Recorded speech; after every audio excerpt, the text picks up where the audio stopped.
காலையில் சீக்கிரமாகவே விழிப்பு கண்டுவிட்டது எனக்கு. காரணம் குருவிகளின் கீச் கீச் சத்தம். நேரம் பார்த்தேன் 5:45. திரும்பவும் கண்களை மூடி தூக்கத்தை தொடர முயற்சி செய்தேன். அந்த சப்தம் என்னை தூங்க விடாமல் டார்ச்சர் செய்தது. இது எங்கிருந்து திடீர்னு வருது? படுத்தவாறே ஒற்றை கையால் ஜன்னலை திறந்தேன். பொழுதும் புலரும் மெல்லிய வெளிச்சத்தில் வேப்பமரம் தெரிந்தது. அதன் உச்சியில் ஒரு கூடு, குருவிக்கூடு. 2 குருவிகள் அதில் இருந்தன. ஒன்றோடொன்று மூக்கை உரசியவாறே கீச் கீச் என்று சத்தமிட்டு கொண்டிருந்தது. இங்கிருந்தே உஷ் உஷ் என்று கத்தினேன். பயனில்லை. எரிச்சல் தான் மூண்டது. நான் பணிபுரிவது திருச்சியில். அங்கே மேன்சலில் தங்கியிருக்கிறேன். தினமும் காலை 5 மணிக்கே எழுந்தால்தான் கியூவில் நிற்காமல் குளித்து சாப்பிட முடியும். 7 மணிக்கெல்லாம் கம்பெனி பஸ் வந்துவிடும். ஒரு வார பரபரப்பிற்கு பின் சனிக்கிழமை மாலை கிளம்பி கிராமத்திற்கு வந்து விடுவேன். ஞாயிறு விடுமுறை. அன்றுதான் 8 மணி வரை தூங்கலாம். மறுநாள் 4 மணி பஸ் பிடிச்சு திருச்சி பயணம். இதுதான் நான் வேலையில் சேர்ந்த கடந்த 2 ஆண்டுகளாக நடக்கும் நிகழ்ச்சி. ஜன்னலை மூடிவிட்டு போர்வையை தலையோடு இழுத்து போத்தி கொண்டேன். கீச் கீச் என்று மறுபடியும் சப்தம் இப்பொழுது காதருகிலேயே கேட்பது போல இருந்தது. புரண்டு புரண்டு படுத்தும் விலகிய தூக்கம் வரவே இல்லை. எழுந்து கீழே வந்தேன். என்ன இது அதிசயமாயிருக்கு, இந்நேரத்துக்கு எழுந்திருச்சிட்ட என்றார் அப்பா வாயில் கருவேலங்குச்சியுடன். அம்மா கோலம் போட்டு கொண்டிருந்தாள். வேப்ப மரத்தில் 2 குருவிங்க கத்திக்கிட்டே இருக்கு. அதுவா, நேத்து தான் கூடு கட்டுச்சு. 2ம் ஜோடி குருவிங்க போல, பிரியறதே இல்லை. அது என்ன குருவியோ, முதல்ல கூட்டை பிரித்து அதை விரட்டணும் அப்படின்னு பையன் சொல்கிறான். பாவம்பா என்றாள் அம்மா. என்ன பாவம், வாரத்தில் ஒரு நாள் இங்கே வர்றப்ப தான் மனுஷன் நிம்மதியாக தூங்க முடியுது. அதுவும் போச்சுன்னா எரிச்சலாக வராது? வேணா, இனி கீழேயே படுத்துக்கோ, மாடிக்கு போக வேண்டாம்.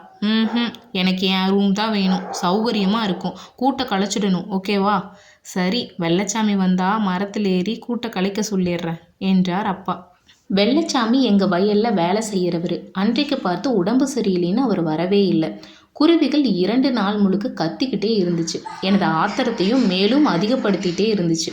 மறுநாள் விடிய காலையில் கிளம்பும் பொழுது, அடுத்த வாரம் நான் வர்றப்ப மரத்தில் குருவியே இருக்கக்கூடாது அப்படின்னு கண்டிஷனாக சொல்லிட்டு கிளம்புனேன்.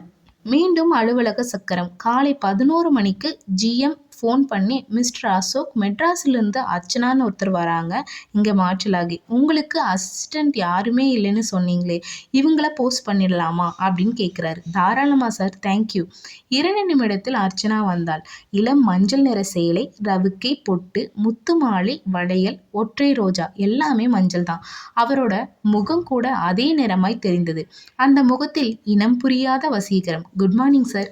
Good morning. இப்போ தான் ஜிஎம் சொன்னார், உட்காருங்க. I am Ashok. தெரியும் சார். எப்படி? நம்மளோட கம்பெனி மேகசினில் மாதம் கவிதை எழுதுவீங்கள, ரொம்ப நல்லா இருக்கும் சார். அப்புறம் எங்கே தங்க போகிறீங்க? லேடிஸ் ஹாஸ்டல்லையா?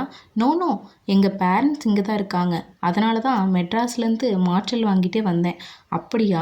2 தினம் கழித்து என்னை அவளது வீட்டுக்கு அழைத்து போனாள். வெள்ளிக்கிழமை மதியம் கேன்டீனை தவிர்த்து வெளியே ஹோட்டலில் சாப்பிட்டோம். சனிக்கிழமை மாலை அலுவலகம் முடிந்ததும் என்னுடனேயே வந்து என்னை பஸ் ஏற்றி வழியனுப்பிவிட்டு போனாள். பேருந்து பயணம் முழுக்க அர்ச்சனாவின் எண்ணமே சந்தோஷமாய் ஆக்கிரமித்தது.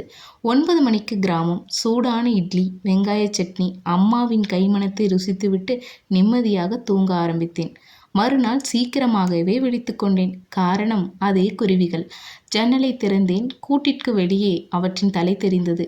சாம்பலும் கருப்பும் கலந்த நிறம், ஆரஞ்சு நிற அழகுள்ள உரசிக்கொண்டு 2ம் கீச் கீச் என்று கத்திக்கொண்டு இருந்தது. தங்களுக்குள் பேசிக்கொள்கிறது போல் தெரிந்தது. சிறிது நேரம் அதனையும் ரசித்துவிட்டு கீழே இறங்கி வந்தேன். அம்மா எதிர்பட்டார். இன்னைக்கும் குருவிகள் தூக்கத்தை கெடுத்து விட்டதா என்று அம்மா கேட்டார். நீ ஊருக்கு போன அன்னைக்கு பேத்தி பிறந்திருக்கான்னு சொல்லிட்டு வெள்ளச்சாமி வெளியூர் போயிட்டான், இன்னும் வரல. அதனால தான் கூட அப்படியே இருக்கு. அவன் திரும்பி வந்ததும் முதல் வேலையா பிரிச்சு போட சொல்லிடுறேன். அம்மா, அந்த குருவிகளை விரட்ட வேண்டாம், அது அங்கேயே இருக்கட்டும் அப்படின்னு அசோக் கடைசியாக சொல்லிட்டான்.